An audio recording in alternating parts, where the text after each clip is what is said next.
one. Great to see the local legend and Ramblin Russ Miller making his return on the podcast as we go over some NFL, some MLB, and some college football and other fun things in between. So Ramblin Russ Miller, great to see you again, buddy. Thanks for coming on. What's up? Great to be here with you, Matt. Yes.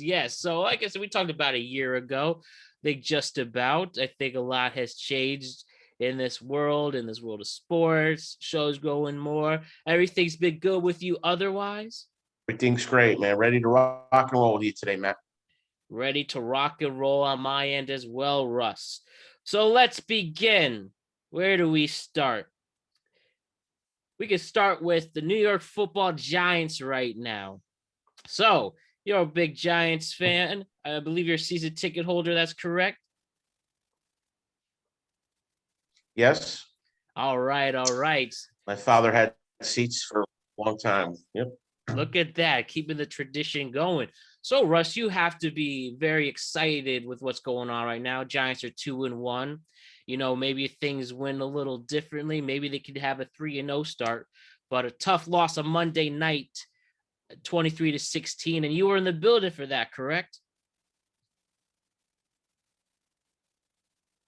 Yes, I was there at that game. Yeah. All right. Cool. It was a good game. You know, it was a good game by the Giants. They played hard, but they came up on the losing end against the backup quarterback, Cooper Rush. People think he's better than Dak. I'm not so sure about that, but it was a winnable game for the Giants. Now they got to see what they do off a loss. We'll see. Yes, and they can still have some momentum against a very struggling Chicago Bears team right now. So I guess the thing we could start with this new energy. So we have begun the Brian Daboll, Joe Shane era. People are very impressed with the discipline he's bringing on this team. They are obviously very well coached. And right now, like you said, they are playing some good football, and the Monday night game could have gone either way. Now, you were, as mentioned, you were at MetLife for this whiteout. Do you feel there's a new air going on in the Giants fan base after a very tough 6 years since we've last been in the playoffs and just seeing miserable football, going through head coach after head coach, a couple GMs as well? Do you think now, especially amongst the Giant fans, that there's really something cooking in the air regarding the Giants franchise? Well, if you recall, last year I thought that the Joe Judge era would end eventually, sooner rather than later. That was correct in that assessment. So I do think with this particular head coach, I think he's got a little bit more to learn. Obviously, he's a rookie head coach. However, it seems that Daniel Jones, in the small sample size as the quarterback, is playing better than he's played in the past. He's definitely playing better, and he's making some big plays, not making as many mistakes. And I think the jury's still out. It's a big game. They're all big when you only play 17 games, but how you come off a loss, you're playing at home again against the Bears, and you're favored again to win. I mean, if there's ever been a must-win early in a guy's coaching career, I think it's Sunday at MetLife Stadium against the Chicago Bears. So the jury is still out on the coach. He did make a good first impression by beating Tennessee, going for 2. Showed a lot of guts in that decision, in my opinion.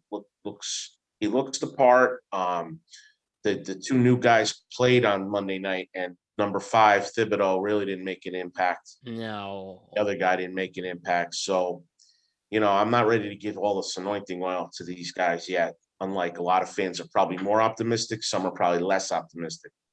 I'm staying in the middle right now until I see another few games. But my opinion is I think that he could be there for a long time if he, I thought the 4th and 4 play, he made a technical error, not asking for a measurement.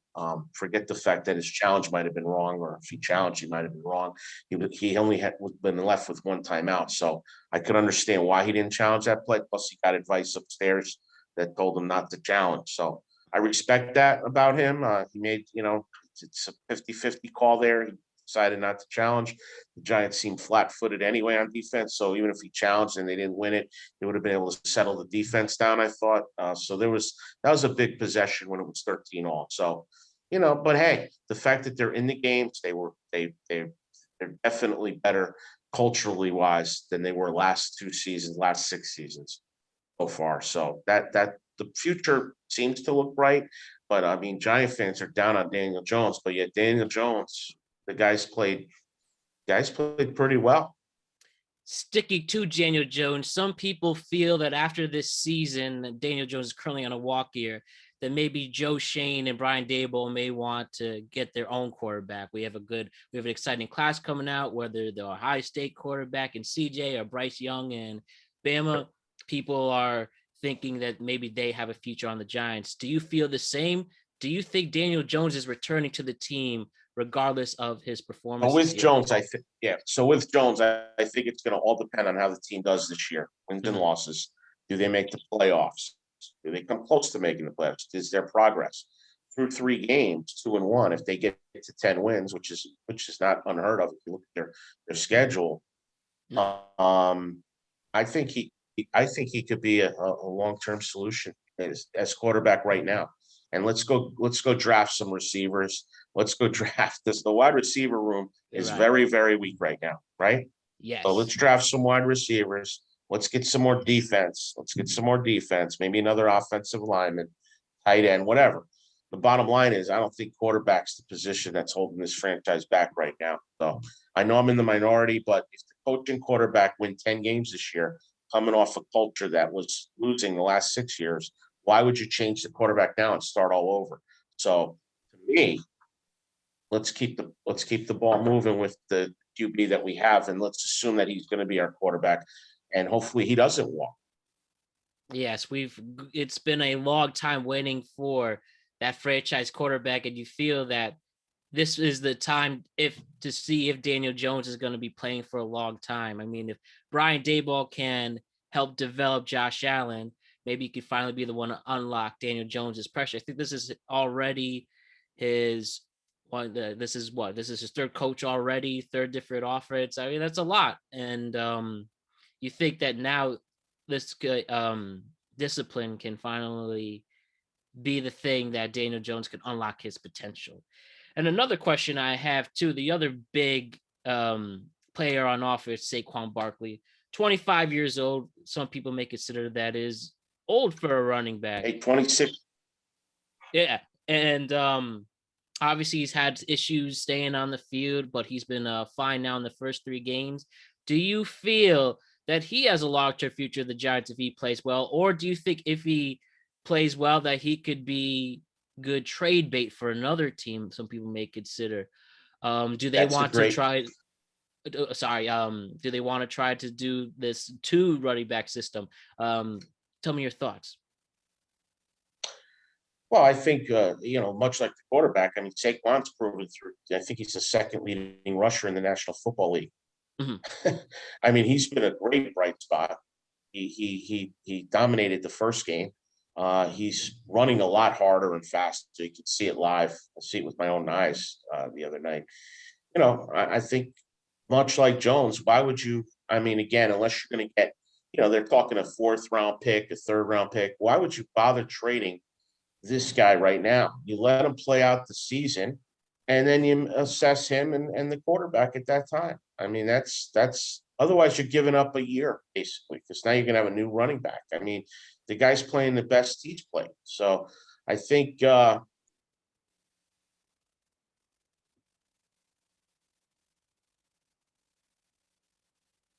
right. So it looks like we're paused at the moment. We'll that I would not trade 20s. I would not trade Mark. Absolutely not. Yeah, why trade something good that you might have? You don't want to see him prosper on another team, of course. And certainly not for a 4th round pick. If I'm going to trade him, I'm going to get a 1st or 2nd round pick, at least. But who's his backup? Who's the other guy there? Beta? Yeah, Matt Breida. I don't know. I would definitely not trade Barkley, especially if we could win if we stay in the mix, if we're 4-4 at the bye. I know the trading deadline is November 1st, so they'd have to make a move fast on that. But I would say no. If you're asking me right now, I would say don't trade him. No. All right, good stuff. I definitely say might as well test it out and still see what you have. We're still early in the season. It's just about to be October, and let's make a push. So also look at the Giants' future. Giants playing, as we mentioned, playing Chicago. They're at the moment a 3-point favorite. If they're able to cover this and start 3-1 in the first 4 games. Yeah, I think it's a must win. I think it's a winnable game. Obviously, you're at home again. You don't want to lose 2 games in a row at home. And so this is a bounce back week for the Giants, a big test for the head coach, for the quarterback, for the whole franchise. We've played some big games for the franchise in a sense of making a first impression. And I think for the new regime, for the new GM, the new head coach, obviously, and all the coaches. And I think, up until last week, Monday night, I think Wink Martindale's been a big addition. His defense has played very well. Obviously, you're playing against Tennessee and Carolina and Dallas with a backup QB. That's why it was very unfortunate they gave up so many points to Dallas.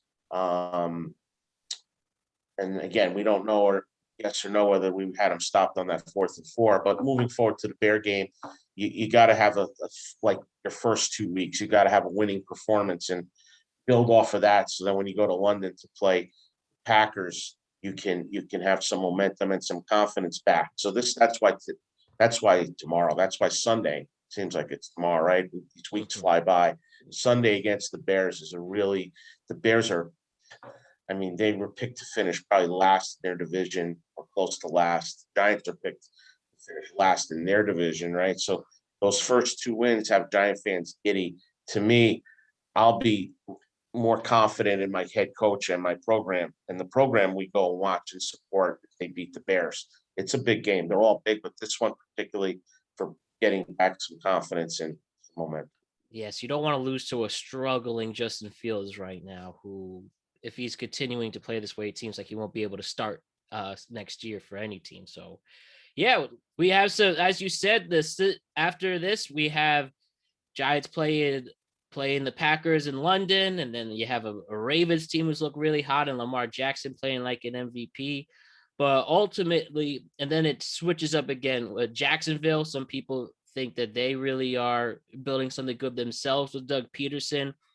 And then again, you go from play Seattle, and then the bye weeks from there, and then you return back against Houston, and it's pretty easy. Then Detroit, and So I wouldn't say easy, Matt. I'd say they're winnable games. I wouldn't say easy. I don't think anything's going to be easy with this team based on the talent they have on the roster. They have a lot of holes. They really do. They have holes, so it's going to take time to develop some of their new players. So I have to be fair to the coach and the GM. They've taken over a team that was rock bottom almost. So I mean, to be fair to them, you want to see progress, right? So in the in the next, that's why the next week's important, because then you're showing that you can beat the winnable games. You're showing that you can win the winnable games. As far as the division goes, the Eagles right now are playing fantastic. Okay, the Commanders are not as good, obviously. And Dallas, it seems like they're, Mike McCarthy made so many mistakes the other night. I mean, that's why I was hoping that we could outcoach Mike McCarthy. It's not hard to do these days. No. The fact that they ran a pass play, they could have run that clock all the way down. I mean, they could have given the Giants the ball with 10 seconds left if they wanted to. I mean, they just don't have a clue, in my opinion. And the Dallas fans, I think, would even agree that the guy is not the sharpest tool in the shed. But the bottom line is the Giants need to take care of business Sunday. It's a big game for them. I know it's game 4, long season, right? But it's a big game for their confidence. And then they could get momentum, and you never know. I mean, Aaron Rodgers doesn't have the supporting cast he had. The schedule, like I said, winnable games. It seems like the NFC in particular has a lot of winnable games. It's a conference that's definitely weaker than the AFC. And speaking of Jacksonville, you mentioned that game. That's not going to be an easy task when Peterson comes with his new team back to MetLife. He's done very well against the Giants. So that's not an easy game. What looked like a simple game earlier preseason, Jacksonville's turning heads. Miami. I know we don't. I'm not sure. I don't think we play them, but the Miami Dolphins. They're Yeah, off that to a Mike hot start with their McDaniel. new coach. he's a real character. It's you have some bragging rights being McDermott and Bill and Harbaugh in your first 3 games. That got some praise for the Yale grad right there. And He made a good first impression down in Miami. That's for sure. He's done a hell of a job. They play Thursday night. Just to talk current events, they play the Cincinnati Bengals, who beat the Jets. If you ever need to get back on track, just have a game scheduled with the Jets the next week. You'll typically turn things around. But I do think the Miami Dolphins, for those of you that bet a few shekels on games, I think the Miami Dolphins are a live dog on Thursday night. Shocked that they're 4-point underdogs. It's almost like somebody knows something, so be careful. But it seems like that game at work should be a pick-up. But you're getting 4.5 points. That's, I don't know. There's so much. The NFL is the hardest sport to predict week to week. It's been proven over years. But it seems like, Miami's playing well. So. Absolutely. Yeah, they are definitely a workhorse in this league so far.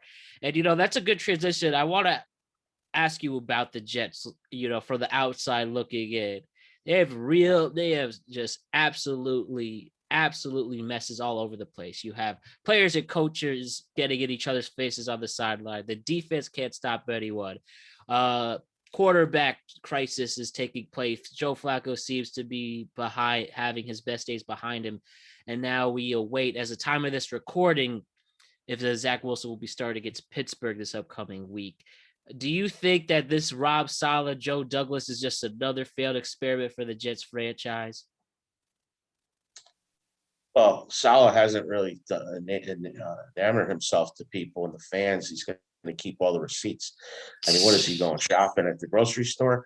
I mean, this guy's a character. I like him. See, here's the thing. Defensive coordinator you're in charge of one unit, right?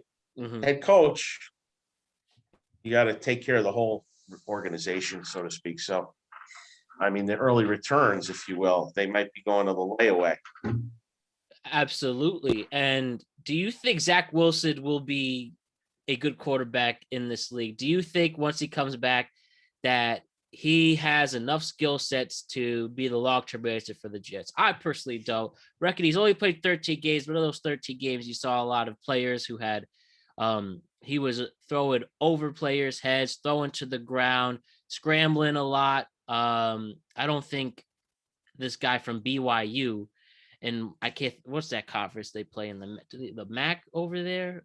Or I know he didn't play Mountain West. So didn't play against Power 5 teams, and I think it's really turning into a missed opportunity for them. Do you feel the same?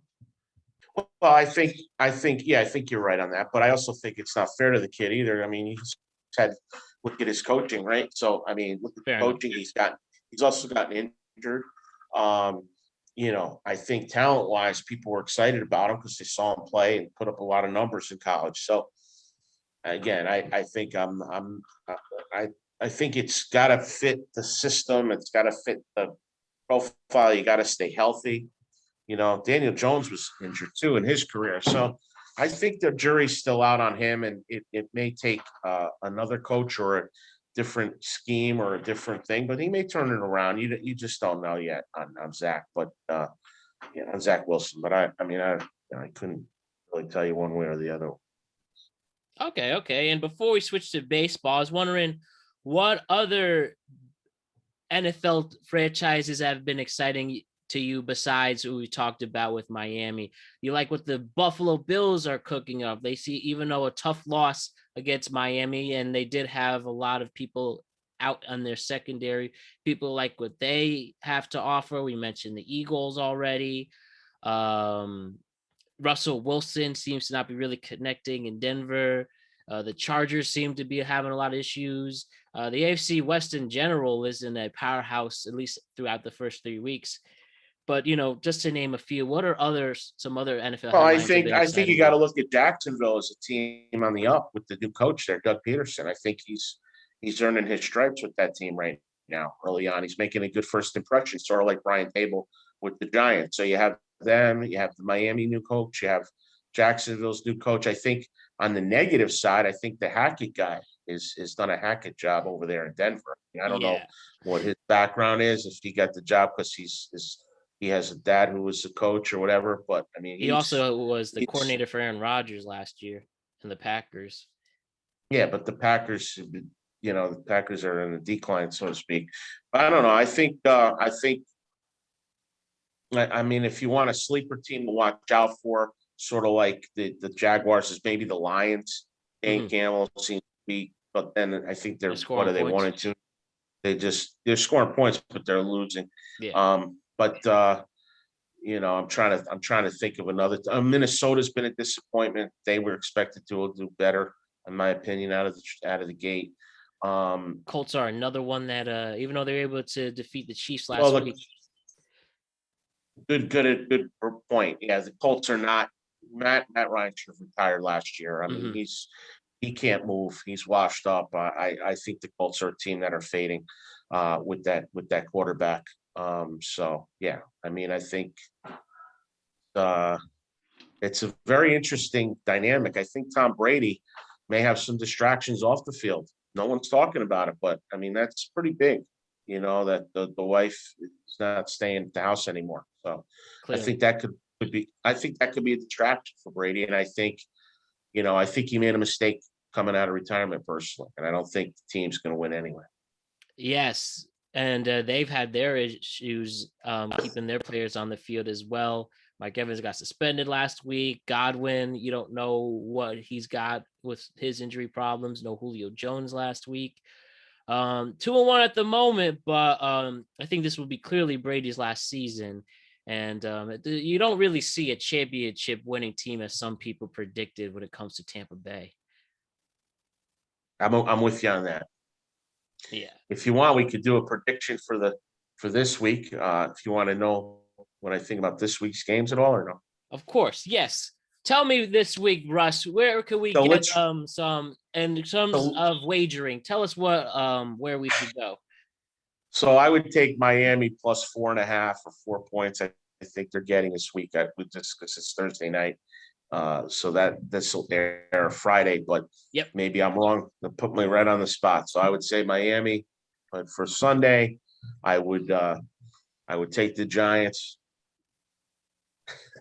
Obviously, I'm picking with my heart there, but I would take the Giants minus 2.5 or 3. Give me the Jets. The Jets are playing who this week? The Jets are playing the Steelers, who have had their issues. And that game is in Pittsburgh. Yep, and they're missing people. So I would take Parsons and Watt. I would take Pittsburgh, though. I know they're missing people, but that guy is such a good coach. Coming off a loss, he comes home, he wins. And they're playing the Jets. Yeah, they'll Mike get Tomlin. right. So I would take Pittsburgh in that game. And then Sunday Night Football. Who's Sunday Night Football this week? We have on Sunday night, we have Kansas City and Tampa Bay. Right now, Kansas City is a 2-point favorite. The Chiefs will win that game and get revenge, I believe, right? Didn't they play in the Super Bowl? Yes, they did. And it's going to be KC at Tampa. So literally the Super Bowl. KC's going to win that game. Yep. Mahomes beats Brady this time. Yep. I like Kansas City. And then in the Monday night game, we have the Rams and the 49ers. Right now, San Francisco's favored at 2.5. I would take the Rams. I go against the home teams in the three national televised games. Thursday night, the road team. Sunday night, the road team, and Monday night, the road team. Let's see how I fare. And of course, I said Pittsburgh. So I gave you 4 plays there. 4 plays right there. Who does Jacksonville play this week? Philly.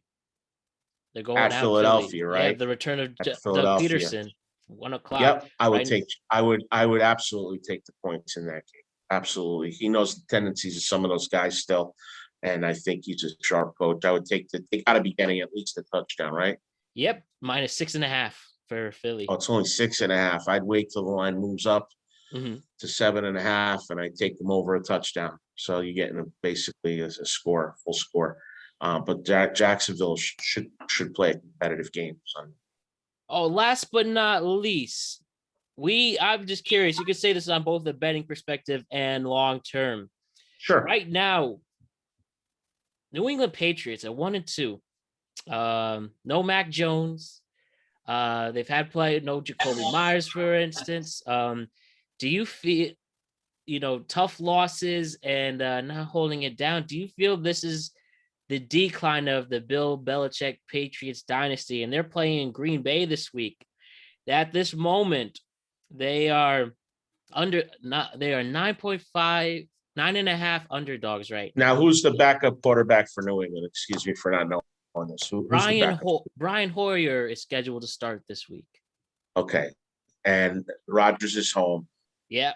And the Patriots love to, if they had Jones, if they had, I actually, I know 9.5 points is a lot of points to give a Hall of Fame coach, but I'll tell you right now, I don't think they have the personnel to play with Green Bay this particular game. I'd be careful. It's not a game I would necessarily bet on because I wouldn't bet against the guy, who pull out every game plan possible on defense. Yeah. So I'd like to know how they've done against Rodgers, how Belichick's done against Rodgers. That would be a stat I'd look at when analyzing a game like this. So if you know that, if you pull that up or not, don't worry about it. But that would be a stat I'd look at. And if Rodgers has done well against Belichick, then Green Bay's the play. If Belichick, I would never take Belichick plus these points because I mean, I think they're begging him to take almost 10 points against with a Hall of Fame coach, and he doesn't play. But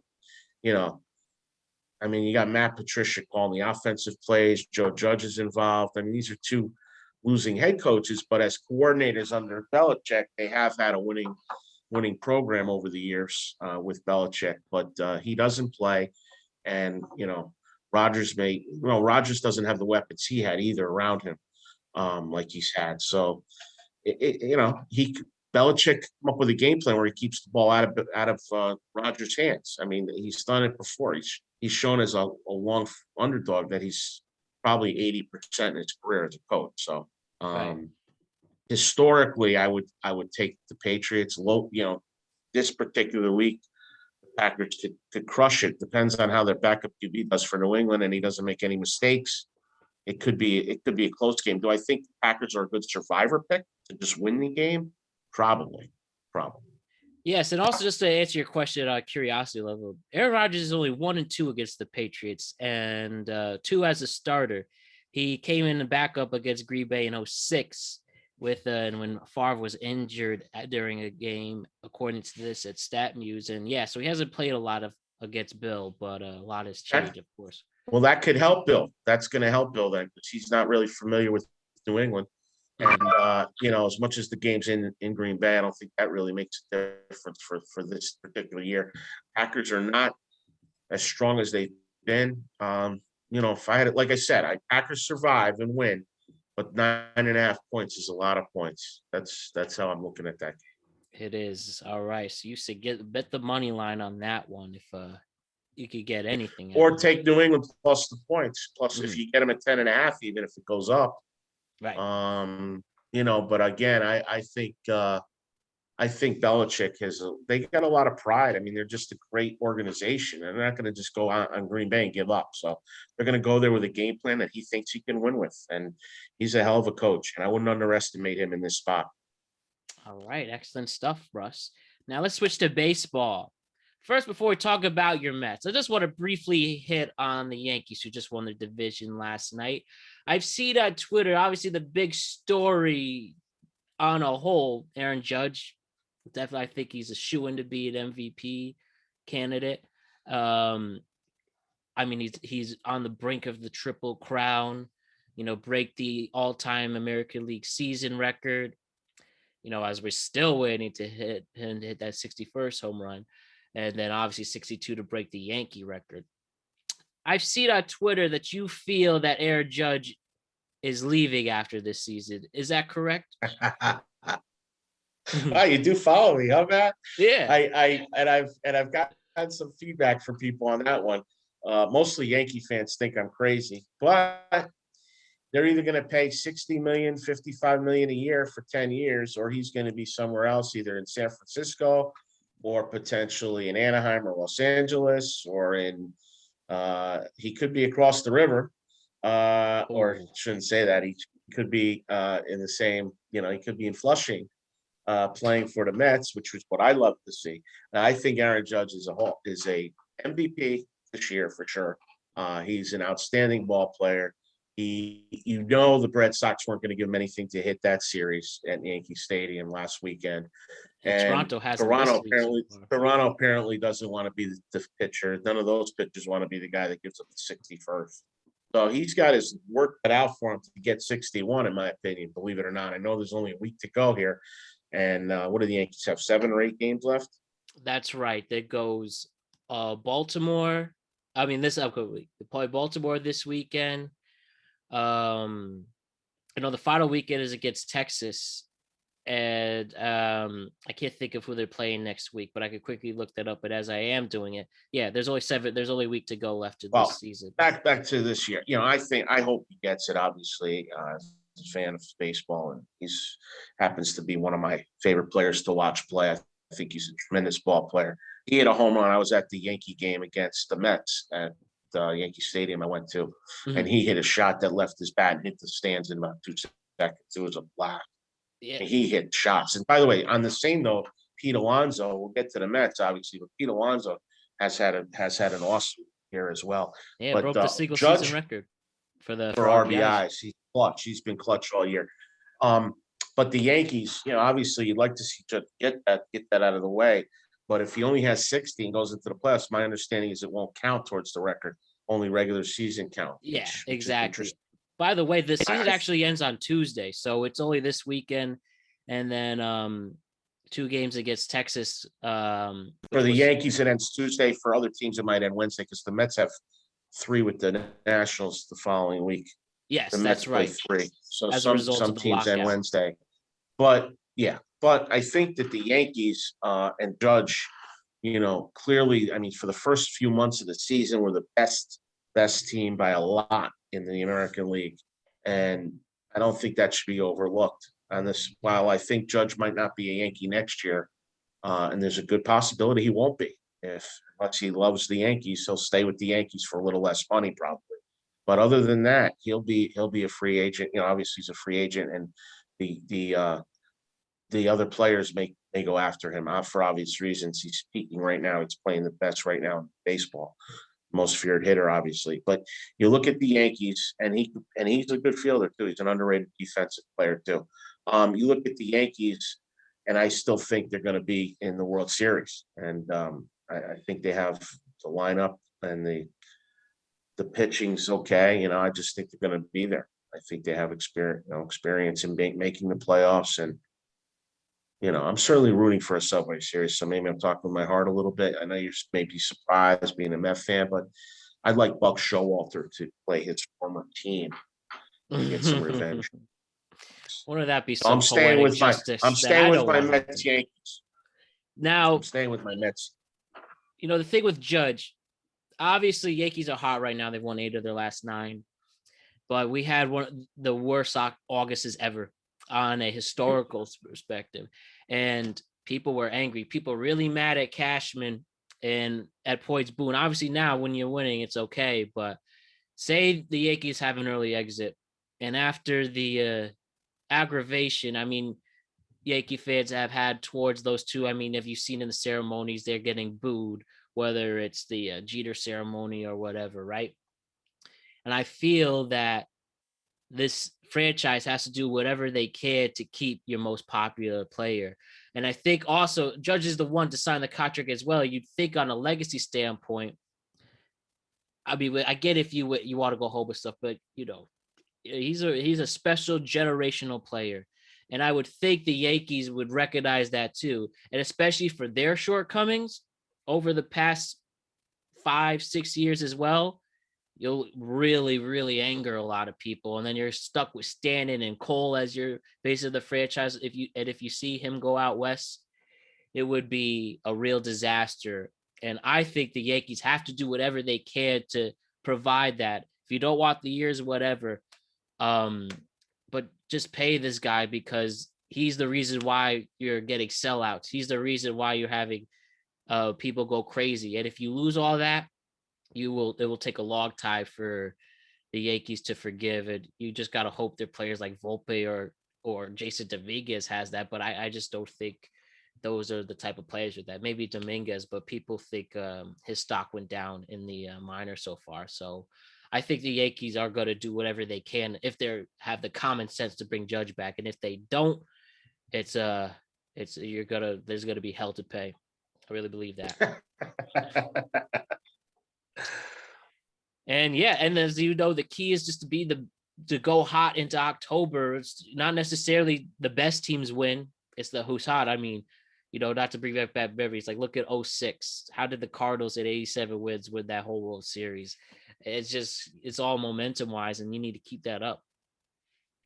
It's who plays well. And that's why I think for the Mets being tied, as we transition to the Mets talk here, being deadlocked right now, it's deadlocked. We have, 7 games to go. The Braves have 7 games to go. We play the Nationals 3 times and the Marlins once today. That's 4. And then the 3 with the Braves. Obviously, it's going to most likely come down to Atlanta versus New York this weekend. And it's at Atlanta. But when you look at the Mets season and how they've done, anytime they had big spots, they've come through. Okay, look at their record off a loss. It's tremendous. So I still, obviously, I believe in the Mets. There's no reason not to.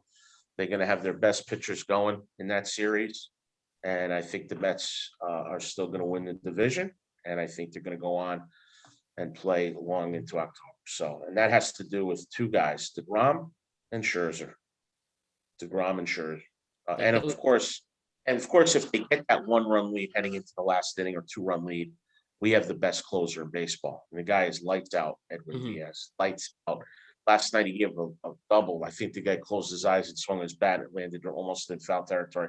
He had a double with 2 outs in the 9th. The Marlins guy did. I mean, the guy is pitching.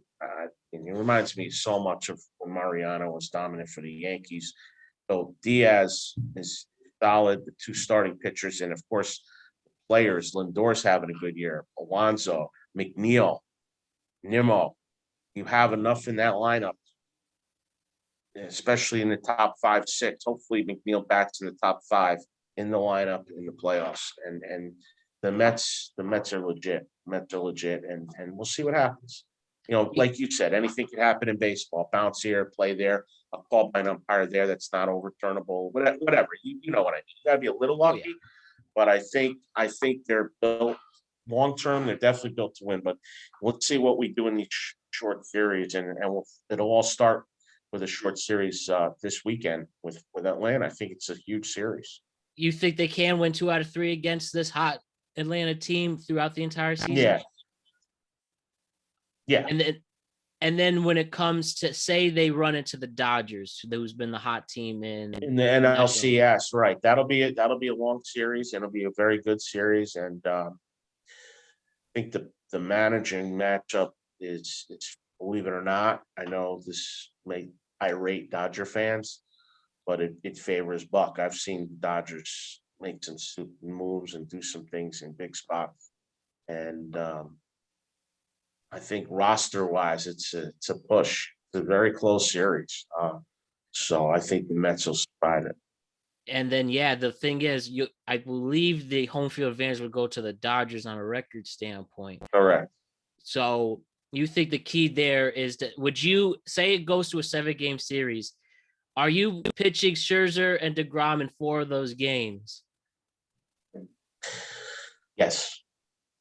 Who would you pick to pitch Game 7 between those Scherzer. 2? Scherzer. Mm-hmm. Yeah, that's just because of who's hotter, right? You're asking me today. I mean, that could change after the weekend. DeGrom could shut down Atlanta. He had a Scherzer could tough look game shaky. against Oakland, but do you think that's more of a fluke? No, I think he didn't get used. He had trouble with the mound there. DeGrom did, and it was yes, it was a fluke, an absolute. Okay. And like I said, the great ones know how to bounce back from the fluke. That's why his next start in Atlanta is going to be key. Now, they should probably have moved that series to a place where they might not have water. Yeah, I mean, they how do you some not move weather that issues. series up north a little bit to a neutral field somewhere? Play it in a AAA stadium, but you got to play the 3 games in 3 days. You shouldn't be playing double headers. I'm hearing now that if they're rained out, they're going to play a doubleheader Sunday, and that's not fair to the Mets, really. But No. you know what? It is what it is. The Mets didn't blow a lead. Atlanta just got hot and beat up on all the weak teams, where the Mets lost a couple games to the weaker teams. It happens. But again, you can't knock a team that's going to, both these teams are going to win 100 games, most likely, right? So the Braves will be formidable for the Dodgers. So the good news is the winner doesn't have to face the Dodgers for the NLCS, whereas the loser of that series most likely is going to have to go to Los Angeles, and then they got to go to Atlanta, have to play in the other park. Yes, that's a new for the playoff system. 5. I think it's going to be good for baseball, this new playoff system. It's going to be an awesome October. How can you not enjoy, especially up here in the Tri-State area with momentum on both the AL and NL? And I guess my last baseball question for you with DeGrom one more time. He is on a walk year right now. Are you bringing back Jacob DeGrom? Are you like these players are like, give him everything? Or you're like a Joe Benigno and say, go away? No, I'm not Joe Benigno. That's for sure. And that goes. Listen, I think at the end of the day, I do think that Judge. Just to go back to him for a minute, because we're talking about contracts. Judge only may stay in New York for less money because and then he'll really look good in the eyes of Yankee fans. So but I think if he takes the most money offered, he's not going to be a Yankee. As far as the Mets go, same thing with DeGrom. It's the same thing with DeGrom. So is it about the money or is it about staying with your? Those 2 guys, it'll be very interesting to see where they play in 2023, Matt. It's out of your control, Matthew, and it's out of my control. But we'll see what happens. We'll see. You could predict, you could think, you could do, but we'll see what happens. At the end of the day, it would be nice if they both stay in New York, but I think the odds of them both staying in New York are much worse than going somewhere else. I think most likely one of them is going to wind up with another team there. That's the big question. Do players care more about their legacy, or they care more about having as much financially? It's tough to get to the level that they're at in life. They're one of the top players in their sport, and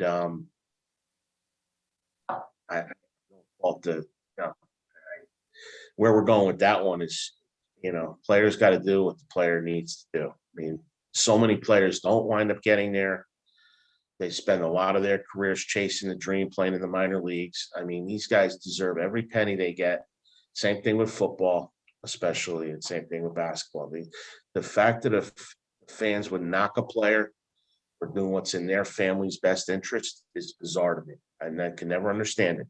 So they have to do what they have to do as a professional. I'll hold nothing against DeGrom. Let's see what DeGrom does in this postseason. It's going to be important for him to bounce back this weekend against Atlanta, and then show some moxie in the playoffs. But he's a hell of a pitcher, and so is Scherzer, and so is Judge is a hell of a hitter, hell of a player. So, let's see what these guys come up with. Exactly. We can cross those bridges when we get there, but first, there's a whole October postseason to look forward to, and let's enjoy that first before we worry about who goes. Let's hope it's long for both of those teams too. Let's hope it doesn't end after one weekend or one series. Let's hope it goes. Tell me about it. Wouldn't it be great seeing Houston play the Yankees and the Mets play the Dodgers? Oh, it's time to finally break the camel's back when it comes to beating Houston. And I like Dusty Baker, I do, but yeah, I hate the Astros. I hate their fans. It's funny, growing up, you always say the Red Sox, but for the rest of my life, you'll have Houston for their cheating scandal and all vice versa. But, you know, you got to give credit to Houston, too, because they still win. They get new players like a Kyle Tucker and a Yordan Alvarez to keep them dominant. And you pretty much only have Altuve and Bregman left from those 17, 18, 19 Astros, and they just keep winning. But I really want it to be finally going our favor, because it's been 7 years losing in 15, 17, 19, and it's I need that Houston Astro team to finally get a taste of their own medicine. And let's keep going from there. So a few more minutes to go, Russ. I was wondering if you could walk me through UConn football. Now, I know you're a big fan. I'm not following UConn football as maybe I did at one point, but you know, some games, you know, had a very tough gimme loss with Michigan and stuff. What's the record for the Huskies in football right now? Well, they're 1-3. Okay, they started off going to Utah State. They lost by 12 points. They competed. They were actually up 14-0 in that game. Utah State was a ranked team last year, so that was a good effort. They had their starting quarterback for part of that game, and they had a lot of their players still healthy for that game, and they competed. So that was a good sign for the program for the future. The program was at rock bottom under Randy Edsel, who left, and then Lou Spanos became the interim head coach. But then they hired Jim Mora, who has a track record of success wherever he goes. So it's the excellent hire by the athletic director there at UConn. And then in the second game, they beat Central Connecticut. A highlight in Connecticut was Victor Rosa, the all Connecticut player. Him and Cam Edwards are on UConn this year from Connecticut. Two of the top kids coming from Connecticut, staying in state. That was a good job by the recruiting there, by the staff at UConn. And anyway, so he scored a touchdown. And then they played Michigan at the Big House. Then they played Virginia Tech. Okay, and they lost both those games pretty easily, convincingly. They did show better life in the Virginia Tech game, but keep in mind, they lost their starting quarterback. They lost their top two running backs. So they're using Victor Rosa as he got a lot of action in the Virginia Tech game and scored another touchdown in that game. And now they come back this week. They're home against Fresno State. Jeff Tedford, you may remember him as a college coach. He's back with Fresno State. And that's a very interesting game. UConn's a 24-point underdog. They're not expected to compete. But if you listen to Jim Mora, he's a very positive person. He's keeping the guys together. His kids play hard. Defense actually played a little bit better against NC State. I'm sorry, they played NC State, not Virginia Tech. Against NC State last week than they did against Michigan. Obviously, it's a little bit of a step down in competition.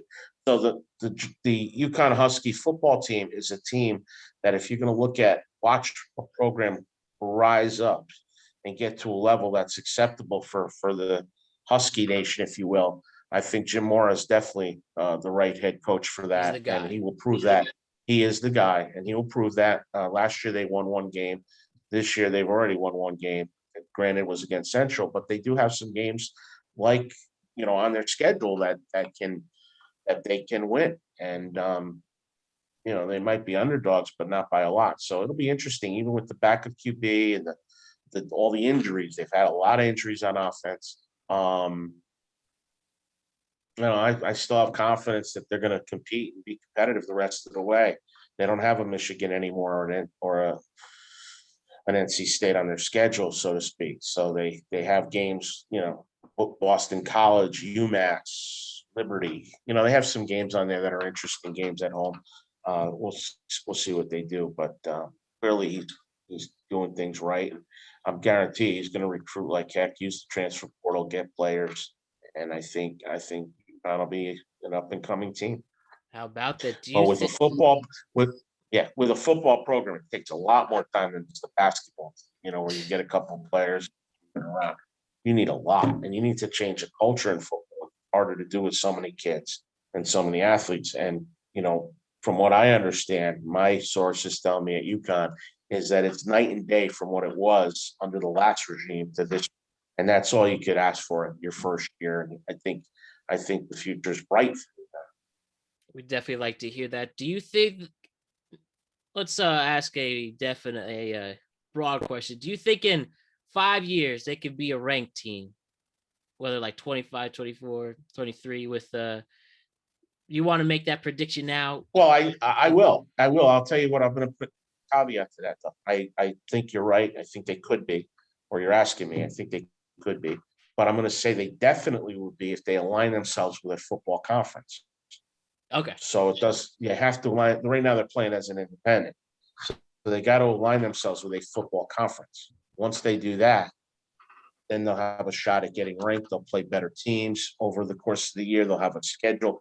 Things will be a little bit better for them. They have a schedule made up, but you know what I mean? They're going to be, if they can get themselves into a conference, I think that's going to help the program long term. So in 5 years, do I think they could be ranked? Yeah. Do I think if they didn't have injuries this year, they wouldn't be ranked this year? But do I think it would have helped them in the length of progress it's going to take? Yes, they got a lot of injuries, and these injuries are not. You can't control that. I mean, the offensive line hasn't been bad actually, and those kids aren't 5-star recruits.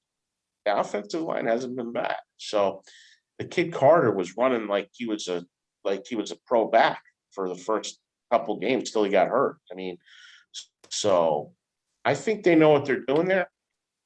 I think the schemes are going to be good. I like this coaching staff. I like the head coach, and I like the way they're going to recruit.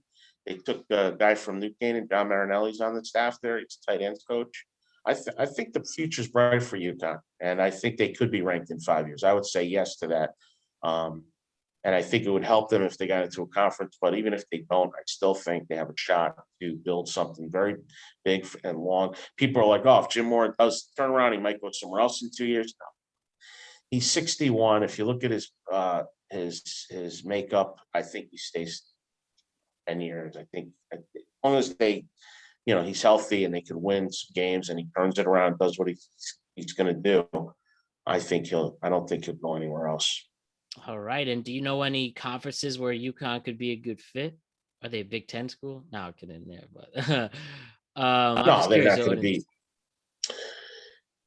No, I don't have the answer for you on that. Maybe the ACC is what the rumors are that they're looking at joining it just for football, but they might have to include all the sport. And that would be a conference, I think, that would align with natural rivalry, such as UConn Syracuse, UConn Boston College. So that would be my guess. All right. I'd like to see them stay in the Big East for basketball. Big East tournament, there's nothing like it. There's nothing like those. All right. There's one more topic, Mr. Miller, Rambin Russ Miller, and we'll wrap it up here. But only because we have this connection with big radio guys, and obviously WFAN. It's a real staple. I obviously references on my wall, listen all the time. You like what's going on with the Fan right now with their lineup run by that guy Spike and Spike Eskin era WFAN. You like them, and you like obviously stuff? I'm old school. I mean, I grew up listening to Mike and the Mad Dog. I'm on their show frequently. So I mean, those were the two guys that started that whole thing. And then, of course, I think Boomer is a good listen in the morning. Tiki and Tierney aren't bad. In fact, I've kind of grown to like Tiki with his analysis. He's been pretty good. Even though he wasn't the best teammate, he was certainly an underrated running back when he played with the Giants, one of their best running backs of all time. And that his numbers back that up. But yeah. So, and then you have Carton and Roberts at 2:00. I don't know if I'm doing a plug for WFAN here, Matt, but I think Roberts was Carton's a maniac, but it's still listened to, and the reason they get the ratings is they're the clear channel voice, if you know what I mean. They're you could hear them in parts north from here, north of Connecticut, way north, and then you could hear them down south as far as Philadelphia. Like they're all the reason they're so successful when they get the ratings. A lot of people can hear them because 660 goes a lot of bandwidth, if you know what I mean. They have a lot of so they're going to be naturally good. But it's not like the old days where after a Giant game, you turn on Mike and hear Mike and Mad Dog talk about the game and critique coaching and that. I don't think these guys are as knowledgeable on certain sports as some of the other folks were past. So Interesting. that's my take on that. But it's always entertaining. The guy at night, Keith McPherson's a character. I mean, he's just a fan who's talking. He won't last long tonight. Yeah, I've heard people say that before. But he's acting like he won the World Series when the Yankees beat the Mets 2 games. Yeah, and that was a bad take when he said that the game when Salicata held him accountable about that they were exhibition games. That was a very bad hit right there. When the Mets beat the Yankees, but they were real games when the Yankees beat the Mets. I mean, that's just Mike Francesa had a lot of connections in different areas, and I think the fan misses that from a football, especially on the football side. Although Mark Malusis is very good. Kim Jones on Sunday, they run a nice show. Oh yes, Sunday mornings. And then they have Rick Wolf talking about youth sports. It's an interesting show, although Rick is definitely biased for certain things. In general, he bashes Little League at every point. Just certain things about the programming there. But hey, it's you want to get a score, you want to hear yourself. You probably could call in now and get right through. I mean, that says a lot about where it is now. Unless you're calling in the mid-afternoon, with evidence, probably could get right through all later at night or early morning. Yeah, that's one thing I want to start trying, becoming a caller myself. I've tried a couple times. I just didn't want to wait that long. And we'll see what Matt from Norwalk can give his. We'd love to hear you, Matt. You could even you could go back and tape your call after you get on. You could go back on the thing, replay it, have your phone, tape it, and send it out to people. And it's good stuff. You'd be Audacy, a good caller for sure. Yeah, you should become a host. You should send your resume in and get to be a host. Look to be a host. We're developing a tape, Russ. We're developing a tape. Never say never to that. And if you do get a show, I want to be the first caller in. So let me know. Please do. Russ, be the first caller. Would you be Russ from Norwalk? You'll just be Ramblin Russ. Just call me Ramblin Russ. I'll take it, Ramblin Russ. I've been having a dialogue with Mike Lupica. You may remember him. He's a sports reporter, sports journalist. I've read his books when I was a kid. I've told him to stick with sports journalism and not get into the political scene. Yeah, like what Sid Rosenberg's doing now at WABC. Sid Rosenberg's doing politics now. I've heard of a couple times on that. Is that right? WABC in the morning. And one thing I learned, if you're talking about people who transition from sports to politics, I didn't know Keith Olbermann was a sports ed reporter. Now he's at MSNBC. Isn't it funny where Keith people Olbermann. Go? Isn't it funny where people go? But Lupica's got his opinions. I didn't always agree with him on sports. I have lately, but as far as his politics go, we're on opposite sides of the spectrum. He lives in New Canaan. Oh, okay. And I'm also keeping up with Bad Dog, and then I have my sports podcast too. I'm always listening to something, anything to. That's nice. Get my knowledge in, practice as a host, and I just love all perspectives on both the big four I call sports, entertainment, news, and culture. And as we continue to keep doing this with that. Well, keep up the good work, Matt. Doing a great job, and appreciate you having me on today. Absolutely, Russ. Let's have you on again really soon, especially if you want to maybe one day become a handicapper on this show. We will take it. We'll have your picks this week and see how you do. And so let's go back for a second. Recap. We have Miami. We have the Dolphins. Yeah, the Dolphins, Patriots, Jacksonville, Patriots.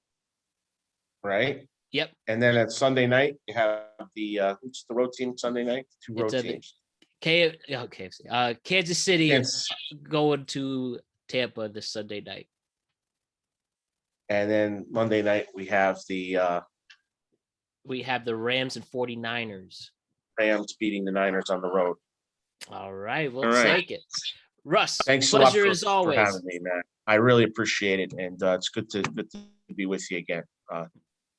Looking forward to it, Russ. Till next time, Let's have a good October, and we'll have you back out really soon. And Sounds like we'll continue to grow this brand with you. sounds So, like a plan. Thank you very much, Matt. Be well. All the my best. pleasure. See you later, Russ. All right. Rambin got it. Russ Miller, everybody.